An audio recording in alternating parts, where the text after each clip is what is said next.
Okay, welcome back to Vacuum Tube Paradise here. We are doing a general restoration on this beautiful Fisher 400CX preamp. Very, very popular preamp.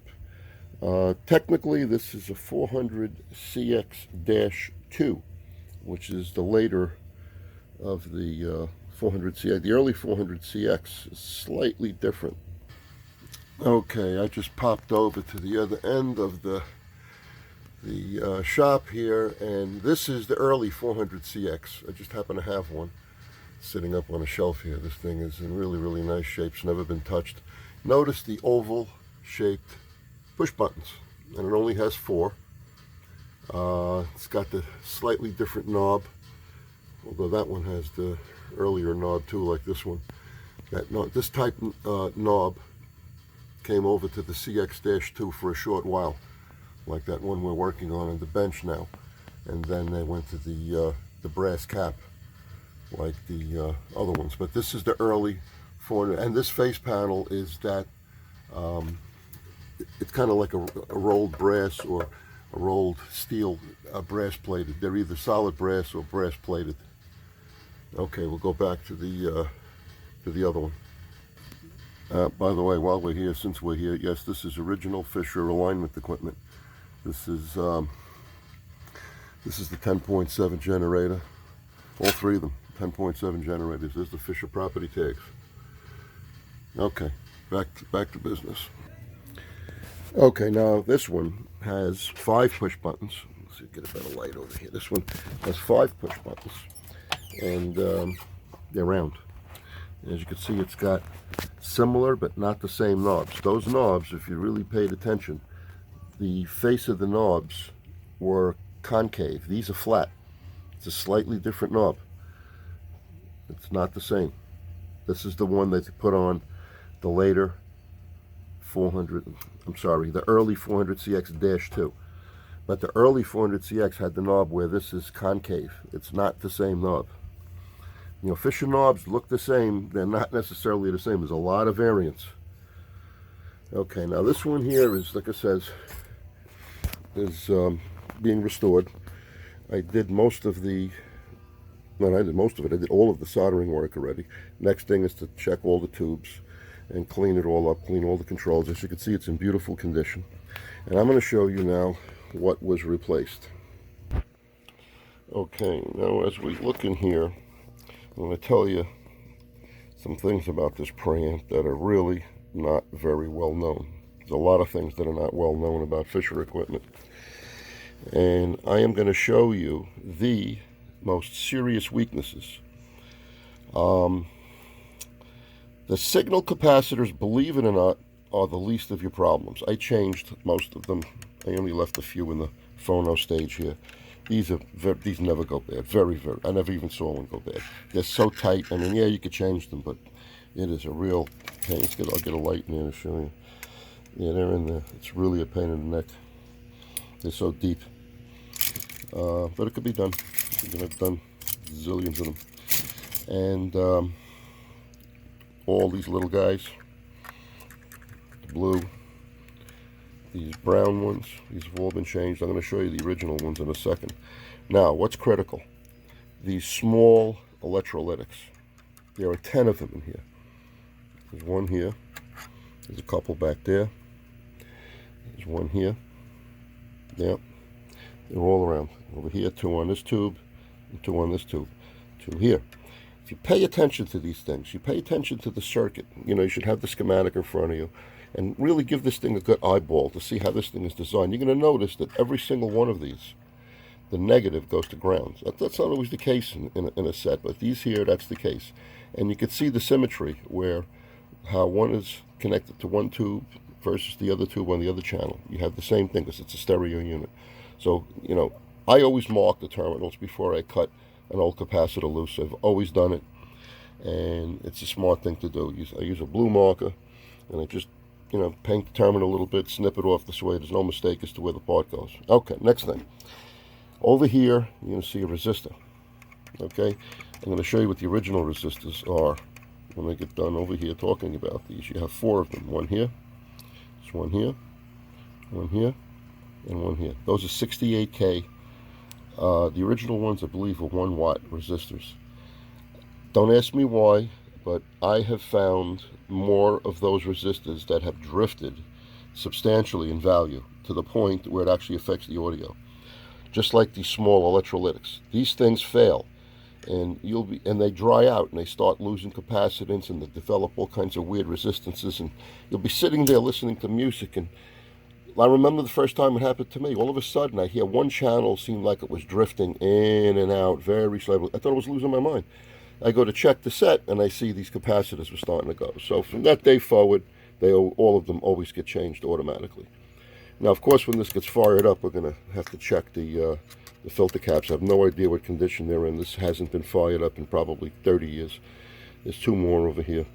And if they need to be changed, no problem, we're going to change them. It's going to get all smooth plate Telefunken 12AX7s. Not new ones, but ones that test like new. Now I'm going to show you what came out of this thing. Okay. Alright, this is what came out. These are the 6.68 microfarad capacitors. That's these brown ones. You can see the difference in size from the modern ones to the originals. And I'm sure these are all good, but you know, they can fail, and it's just prudent to change them.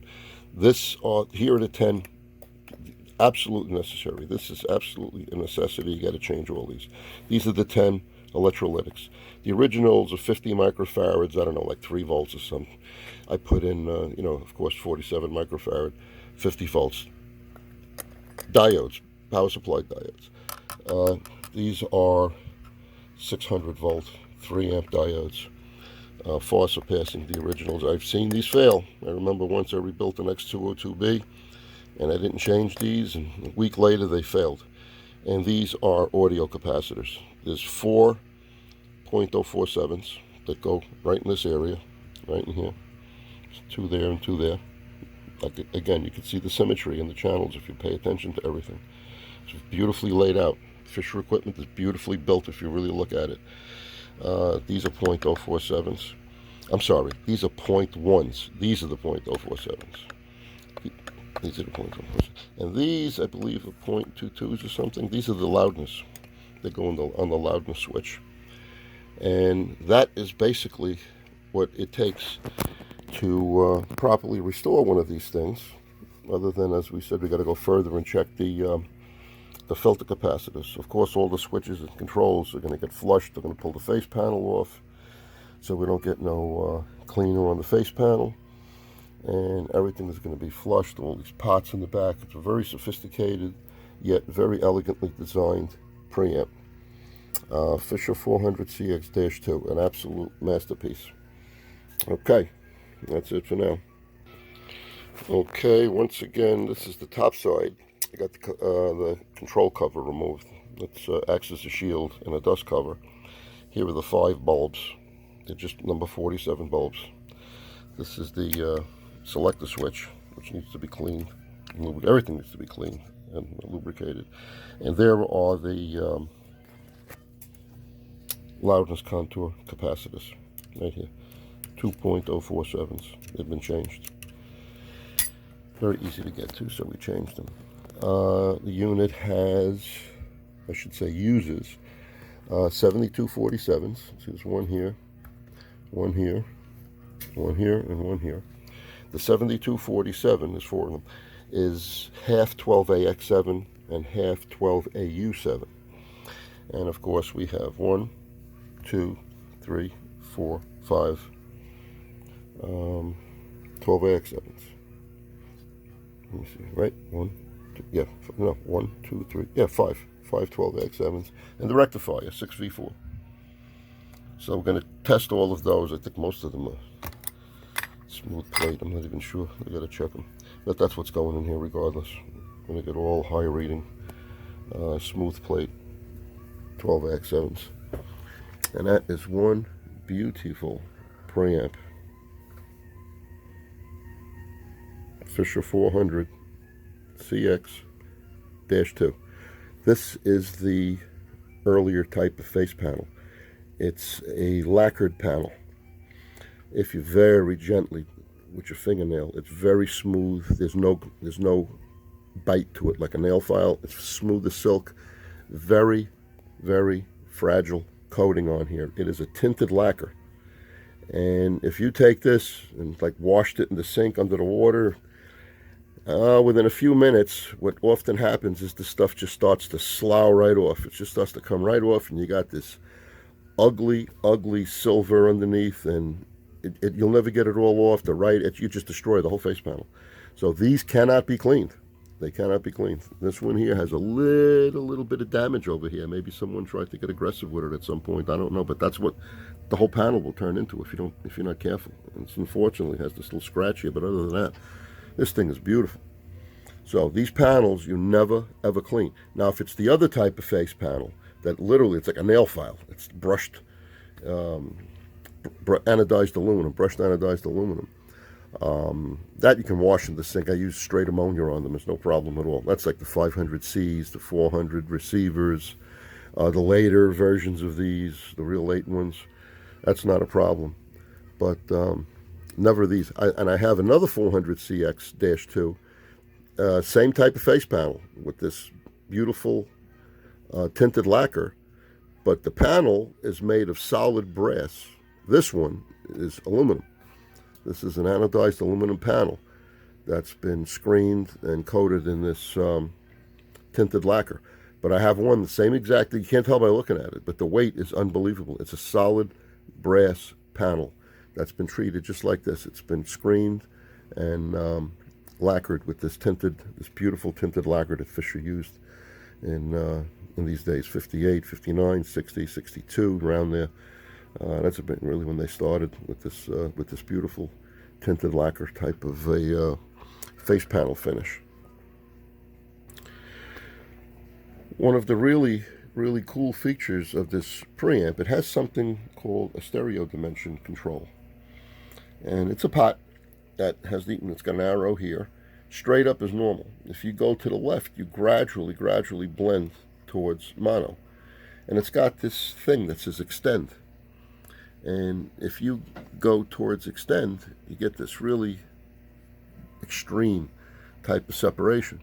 But what's cool about this thing is you could do what they call sonic null balancing. In the instruction book, they tell you how to do it, how you could set this thing up.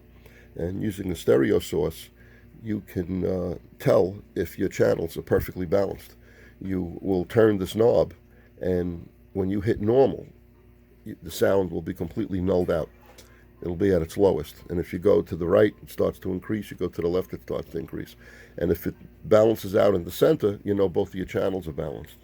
It's a really amazing feature on this thing. And of course, it's got the low level for the turntable. Tape, reel-to-reel tape, 3 3/4, 7 1/2, 7/8, and inputs for 2 turntables, 2 RIAA turntables, and your other standard controls. Your balance, split bass and treble. You get the balance. Yeah, that's one. Yeah, that's one knob. These are split, so you can right and left separately. And of course, your selector, stereo, reverse, all that jazz. Center speaker, master volume, loudness, tape monitor. Here's your selector switches. On the front face panel, you got the 2 auxes, the tape, the tuner. So basically, it's 4 auxes in the front, and your low level for the turntable, and your beautiful original Fisher jewels. Always go in order: green, amber, red, green, amber.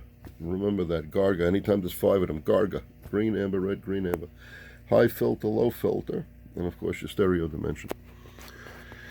Phase reverse switch.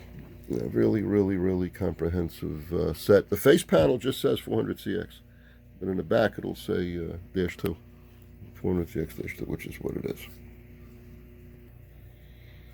All right, I turned it around so you can get a look at the back.